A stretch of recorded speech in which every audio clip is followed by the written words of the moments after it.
Құрметті көрермендер, бүгін біздің студиямыздың қонағы мынау ұлттық спорт қауымдастығының директоры Рахат Жақсыбай мырза. Студиямызға қош келіпсіз. Енді жылдың басында сізбенен бір сұхбат өткізгенбіз. Ол кезде ешкім мына пандемияға, коронавирусқа қатысты әңгіме жоқ болатынды.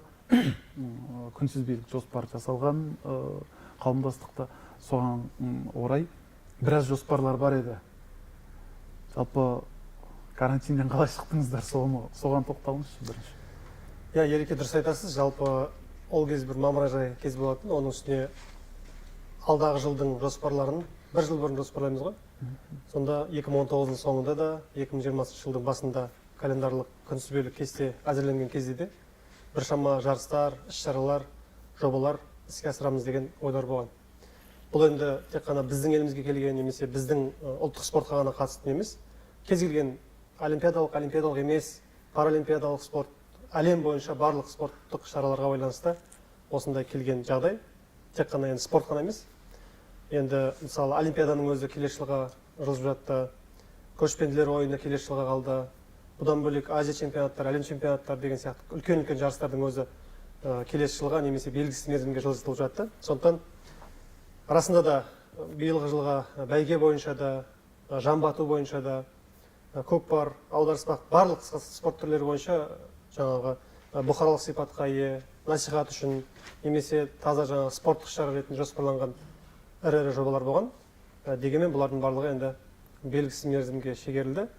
Сондықтан дәл қазіргі уақытта міне жарыстар 2021 жыл болады деп те айта алмай отырмыз, өйткені ситуацияны ары қарай қалай болатынын білмейміз. Дегенмен енді бұл жалпы жоспарымызда бар нәрсе, өйткені ол осы ұлттық спортты дамытуға қажетті жобалар деп санаймын.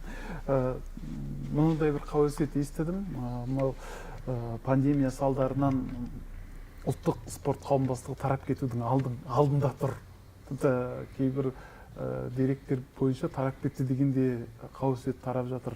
Шынымен солай болды ма?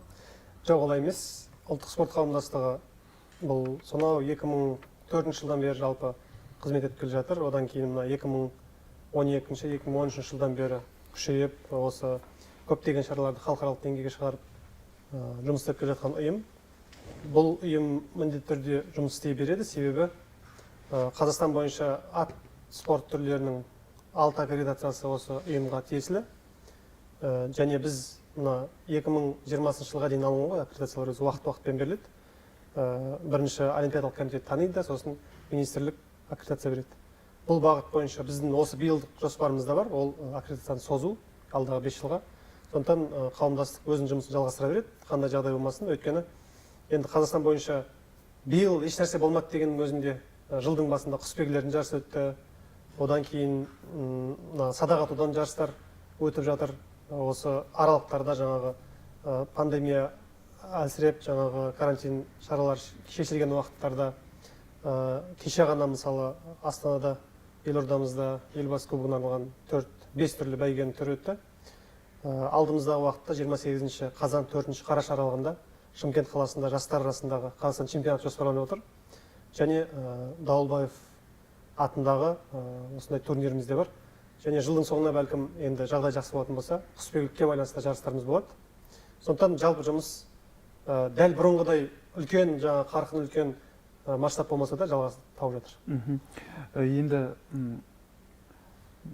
бұған дейін де біраз айтылды. Түркияда өткен екінші форумда да айтылған мынау әлемдік этноспорт фестивалін өткізу бойынша 2021 жылға жоспарланған негізі. Енді мына қазір жағдайға байланысты біраз мәселелерді кейінге шегеріп жатырсыздар. Осы этноспорт фестивалі де шегеріле ме, жоқ ол уақытында өтеді деген жоспар бар ма? 2021 жобасына байланысты өзіңіз де білесіз, 2018 жылдан бастап жұмыс істеп келе жатырмыз. Оның ішінде ЮНЕСКО-ның комитеті бар, біздің мемлекеттік органдар бар, бүкіл әлемдік этноспорт конфедерациясы бар, және барлық осы бір жобаға қызығушылық білдірген басқа елдердің федерациялары бар, спортшылар, жаттықтырушылар, өзіміздің еліміздің ұлттық спорттың жанашырлары. Біраз жобалар дайындалып, қажетті қандай ресурстар керек болады, немесе қандай спорттың түрлері қосылуы мүмкін деген сияқты біраз дүниелер жасалған негізі дайын болған. Енді мына ситуацияға байланысты көп нәрсе өзгерген. Сондықтан дәл қазір міне 2021 жыл болады болмайды деп айту қиындау. Енді мемлекеттік шешімдер ситуацияның жақсаруына байланысты коронавирус пандемиясы бола ма, екінші толқын болып кете ме, әлде осылай жақсарып кетеміз бе деген ситуация қарап отырғы. Осыған байланысты екіншіден дегенмен болып жатса да бұл жерде бір нәрсені айту керек. Мемлекет басшысы мына бұл шараны біз 30 жылдыққа жоспарлап жасаған едік қой. Сонда кешегі сөзінде де президент атап өтті ғой, мына 30 жылдық бұл нақты істердің уақыты, қандай да бір үлкен жаңағы фестивальдар немесе конференциялардың уақыты емес деген сияқты. Енді бұл тікелей бір тек қана жиынның дүниесі емес, бұл салауатты өмір салты, бұл спорт, бұл басқа насихат түрлері. Дегенмен дәл ондай масштабта әзір көріп отырған жоқпыз. Бәлкім ол келесі жағдай жасаған уақытта келесі жылдарға қалуы мүмкін. Өйткені 2021 жылы жаңа айттық қой, көшпенділер ойыны келесі жылға ауысқан. Екеуі қатар болмағанда жақсы шығар бәлкім. Енді Рахат, өзіңіз де жаңа осы эфирге кірердің алдында онлайн режимде мынау спорт туралы заңның талқылауына қатыстыңыз. Жалпы өткен 2019 жылдың қорытынды жиынында мына ұлттық спорт түрлерін мектеп бағдарламасында оқыту мәселесі қаралған, сол бойынша заң жобалары дайындалу ұсыныстары жасалған болатынды. Жалпы осы ұлттық спортқа қатысты заң жобасында қандай да бір өзгеріс, жетілдіру болып жатыр ма қазір? Иә, мен осы сәуір-мамыр айынан бастап осы жұмыс тобының мүшесімін. Осы уақыт аралығында онлайн зуммен жиналыстар өтіп келе жатыр. Осы комитеттің жанындағы жұмыс тобы тура осы дене шынықтыру және спорт туралы заңдарға өзгерістер енгізу бойынша. Ол жерде атап айтқаныңыз сияқты ұлттық спортқа байланысты жаңалықтар бар. Бірінші жаңалық бұл ұлттық спорттың элементтерін мектеп бағдарламасына қосу бойынша. Негізгі заң жобасының қазіргі жоба күйіндегі әлі қабылданған жоқ қой, енді бірінші мәжілістен, сосын сенаттан өтеді. Сол келіскен формасы бойынша бұл бірнеше кезеңге бөлінеді. Екіншіден, бұл міндетті элемент ретінде мектеп бағдарламасына қосылғанмен бұл факультативті формада болады.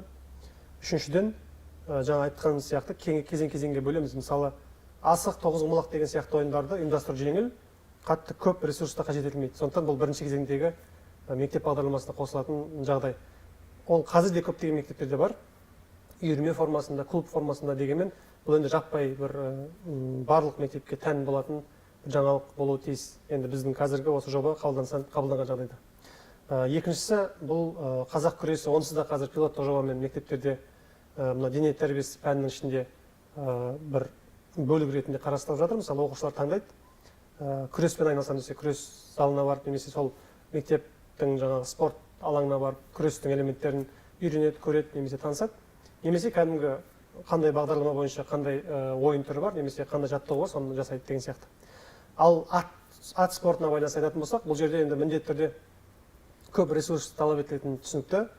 Сондықтан оны толыққанды, мысалы, аударыспақты алып келіп, көкпарды алып келіп мектепте үйрету мүмкін емес, бірақ ең бастысы ол оқушылардың осы ат спорт түрлерімен танысуы, атпен ойналатын ойындарды білуі, және оның элементтерін біз ойлап отырмыз. Мысалы, жамбы ату дейміз, ат үстінде садақ ату. Оны алып келмегенмен садақ атуды алып келуге болады. Мысалы, теңге ілу немесе аударыспақты алып келе алмағанмен толық күйінде атпен бірге. Оны жаңа қазақ күресінің элементтері күресті онсыз да көреді, ал мына атпен байланысты тартыста немесе жерден жаңағы серкені алудың элементтерін бізде мына спорт залдарында тұрады ғой, жаңа манеждер, ат сияқты формада. Ағаш аттар. Солардың формасында солармен жаттығу жасауға болады деп санаймыз. Сондықтан осындай элементтердің қосылу жағдай бар. Негізі бұл жобада тағы бір жақсы дүние бар. Ол ұлттық спорт енді бәрібір бұқаралық спорттың бір формасы ғой. Алдағы уақытта мына жергілікті атқарушы органдар көп күшті кәсіби спорттарға, кәсіби клубтарға емес, бұқаралық спорттарға бөлінеді деген дүние қазір қатты талқыланып жатыр. Егер бұл қағида іске асып, жаңағы тиісті заңдық нормаға сәйкестендірілсе, онда жаңа жылына 8 миллион, жылына емес, айына 8-10 миллион теңге алатын біздің кейбір спортшылар бар. Бұл әдетте енді көбінде кәсіби олимпиадалық спорттың түрлеріне кіретін спорт түрлеріне қатысты. Сол азаматтар мемлекеттен бөлінетін қаражаттар қысқарады, ол ақшалар балалар спортына, сосын мына бұқаралық спортқа бөлінеді деген сондай үміт бар. Енді жаңағы карантин жағдайына қайта оралайықшы. Мысалы, бұған дейінгі әдеттегі жылдарда спортшыларымыз үнемі жаттығуда болды. Жаңағы көкпаршыларымыз болсын, жан бататын жігіттер болсын, теңгелетін балалар болсын, бәрі де жаттығудың үстінде болды. Биыл енді жаттығу болды, бірақ сайыс болмағаннан кейін олар форма сақтап жүр деп айта аласыз ба? Мысалы, дайындықтар қалай олардың карантин кезіндегі спортшылардың? Біз мұна осы жақында ғана ересектер арасындағы чемпионат өткіземіз деп жоспарлағанбыз, бірақ мемлекеттік комиссия біраз уақыт қарастырғаннан кейін барып, жағдайға байланысты кейінірек рұқсат берді. Ол іс-шара өтпей қалды, бірақ оның орнына оқу-жаттығу жиыны өтті. Мына 6 облыстың спортшыларының қатысуымен. Көкпар, аударыспақ, теңге, жамбаты барлығы бар. Сол кезде жалпы мына енді қалай дегенмен де енді ауыл жағдайда, ауыл жерлерде ол өзінің аты жанында толықтай бір айырылып қалған жоқ, осы бір дағдылармен жаттығуынан. Әрине енді әсер етті ғой, міндетті түрде ол жаңағы толыққанды бұрынғыдай барып спорт залда жаттыққан жоқ, басқа қалған жоқ. Дегенмен енді ол ситуацияны әсер еткенін білеміз. Ал ендігі дайындық жалпы қалай болды екен деген нәрсенің нәтижесін мына 28 қазан 4 қарашада болатын жастар чемпионатында көреміз. Енді жастар қаншалықты бұрынғы қарағанда дайындалды екен, өзінің формасын сақтап ма сақтамады ма деген дүниені нақты практикада көретін жағдай осы 4 қазанда белгілі болады. Мынау қаржы мәселесіне келгім келіп отыр. Мен мысалы өткен жылы күнтізбелік жоспар жасалды. Бүкіл жыл бойы өтетін спорт түрлерінен сайыстар белгілі болған. Бұған қаржы бөлінді ма? Егер қаржы бөлінсе, олар өтпей қалды, енді ол қаржы қайда кетті деп сұрағым келіп отыр ғой. Жалпы жылдың басында белгілі бір шараны жоспарлаған кезде, оның қаражаты бір мемлекеттік органдар сияқты толығымен шешіліп тұрмайды. Бұл жерде енді федерацияның өзі, қауымдастықтың өзі қоғамдық ұйым болғандықтан, бұл жерде мемлекет көмек беруі мүмкін, немесе демеушілер, немесе жеке азаматтар қолдау білдіруі мүмкін деген сияқты жаңағы қаржыландыру ресурстар формасы әртүрлі ғой. Мысалы, кейбір жобаларды жеке демеушілер қаржыландырамыз, жеке демеушілер іске асырамыз деген сондай ой болған.